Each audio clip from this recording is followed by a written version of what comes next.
All right, 3.1 Learning C, U.S. goes to war. Please add 3 things after each slide.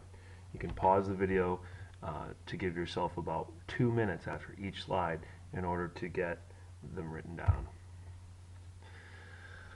All right, well, as we talked about yesterday a little bit, when World War began, President Wilson declared neutrality. The United States had a history of isolationism, even though there's this recent sort of group of events that were expansionist and imperialist in nature. The United States fell back upon its isolationism when it came to actually invading or actually being involved in a war with a European nation in Europe. So it was just too much to go over there. One quote from him is, "Every man who really loves America will act and speak in the true spirit of neutrality." President Wilson was trying to encourage people to be neutral in everything that they did. Here I have a mistake where I put this next quote on twice, so try to ignore the second one. "The people of the United States are drawn from many nations, and chiefly from the nations now at war. It is natural and inevitable that there should be a utmost variety of sympathy and desire among them with regard to the issues and circumstances of the conflict." What countries did they come from? Well, Germany, Great Britain, even Italy, and there were still Russians and the new immigrants. So there's all sorts of people there that were either from these countries that we're at now or their parents were. So there's a lot of sort of problems as far as who to be loyal to. Go ahead and pause this video and add 3 things. Okay. Shortly after, Germany declares unrestricted submarine warfare in February of 1915. They used what's called Unterseebootens. You can see the picture down on the right. Unterseeboten literally means under the sea boat, often nicknamed U-boats. We know them more often today as submarines. Here's what's not often known is that Great Britain actually cut off all of the trade to Germany. As you can see in the map on the right, Germany only has access to the North Sea. That's their access to the ocean and access to trade. And Great Britain cut off their trade relatively easily. So they actually put a whole bunch of their British ships on the North Sea to cut off any trade that Germany was trying to take care of. But Germany had a lot of had some U-boats, so they started using those right away to get underneath the blockade and then to try to put their own blockade on Great Britain. You can see it in the shaded area on the map there. And they declared that any non-neutral ships were going to be sunk. But this was relatively benign because there was only a few German U-boats. And it's pretty difficult, as this will be a theme, it's pretty difficult to tell which ships were merchant and which ships were military, as they started to carry weapons in the merchant ships as well. Go ahead and pause.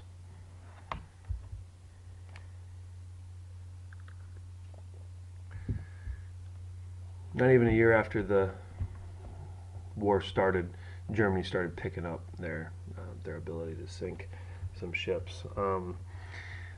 The Lusitania is a passenger ship, and it was created.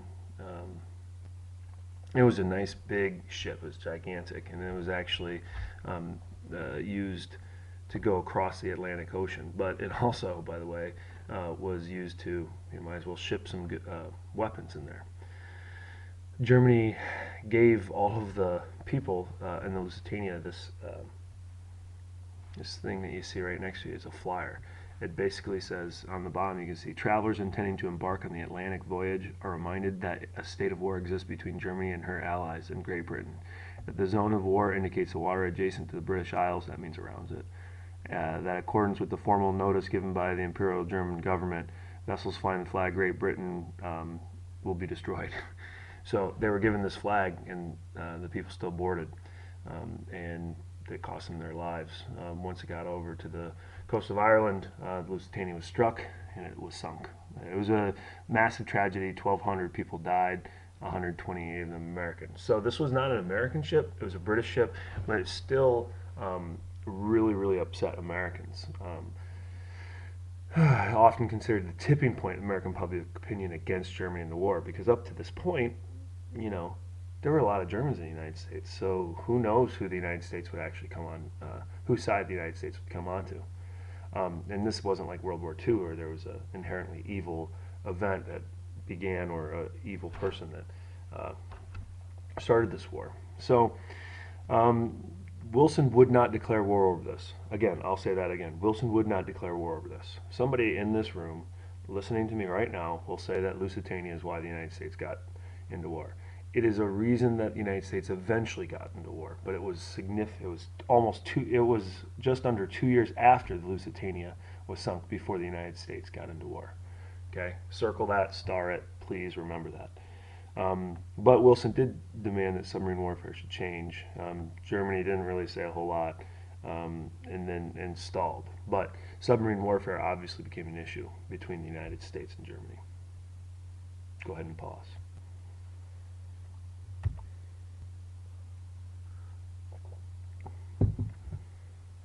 Okay, as the year went on, there'd be some more problems, right? The Arabic was another British passenger ship with some Americans on it. The Arabic pledge then said, okay, we'll try to come to the surface, let the passengers get off on lifeboats, and then blow up the ship. Then, it's difficult to tell what kind of ships or what. There was a mistaken attack. The Germans attacked the French merchant ship, the Sussex. Then they said, okay, that's it. We're going to actually not sink the ships anymore, because they didn't want the United States to get into the war. They didn't want to lose that advantage. So they thought that they would just go ahead and do that. So unrestricted submarine warfare, which means submarine warfare on any way that they see, was over for now. But it would come back. Go ahead and pause it for 2 minutes. Add 3 things. Okay, in June of 1916, there was an important law passed, the National Defense Act of 1916. The United States was worried about war with Mexico. Remember the Mexican Revolution, where the United States actually invaded Mexico.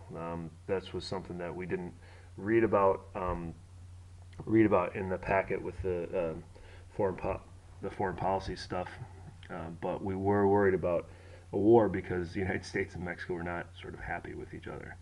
The United States military was pretty small. It had reduced and shrunk back down after the Spanish-American War. There was no standing army in the United States. The NDA, National Defense Act, expanded and nationalized the National Guard. So before, the National Guard was called the militias. Afterwards, it becomes a volunteer corps, a corps that we know of it today, where people would train, and then in a time of war, they'd be called up. They created ROTCs in college, which trained officers, and the NDA also gave the president power to conduct economic mobilization, which meant that the president could tell private companies what to make, how much to make. This would be a major, major change within the United States for on the home front, which means the non-battles. But we'll get more into that tomorrow. Go ahead and pause.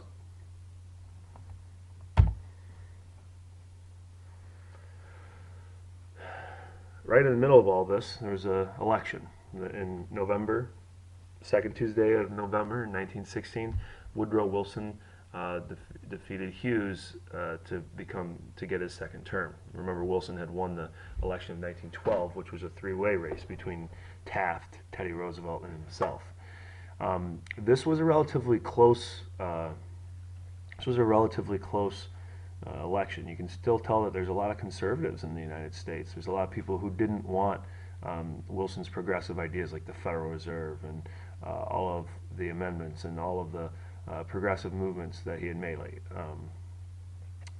So he definitely had a hard time. In fact, his main quote, his main thing was "War in Europe, peace in America," and then "He kept us out of war" is another one. He kept us out of war in 1916. So, interestingly enough, he's going to get the United States into war, but he certainly won with his campaign slogan, "He kept us out of war." Now, another interesting note is here you see the Democrat is in red, Wilson is in red, and Republican is in Hughes is in blue.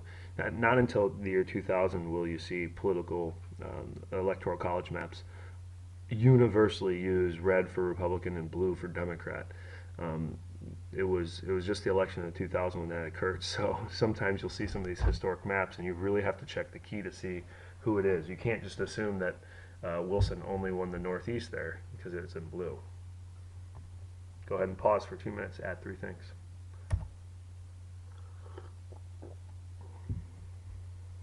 Okay.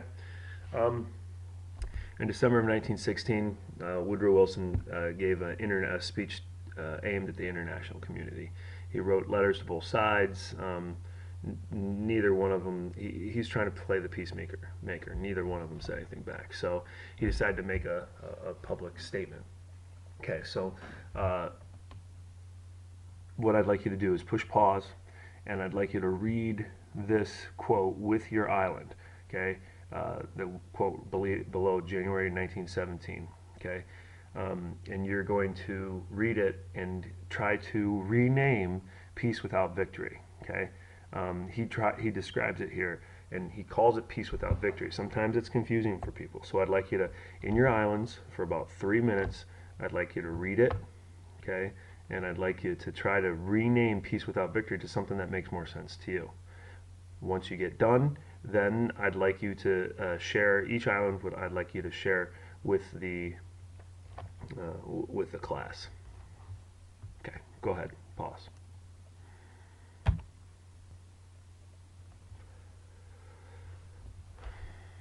Okay, so after his peace without victory speech, Wilson is sort of advocating for that sort of the good guy piece and how to get that figured out. But Germany gets more and more desperate, so they resume unrestricted submarine warfare in February of 1917. Any neutral or belligerent ship in the war zone, which is there in the shaded area on the left, will be attacked. Germany knew that this was going to bring the U.S. in the war, but they thought that they could win the war. They thought Great Britain's economy would collapse, and they thought that they could win the war before this would happen. They're taking a big gamble. This is a Hail Mary. Major success. They absolutely destroyed an enormous amount of tonnage or ships, and they were very successful for a few months, but this would ultimately bring the United States in. Go ahead and pause.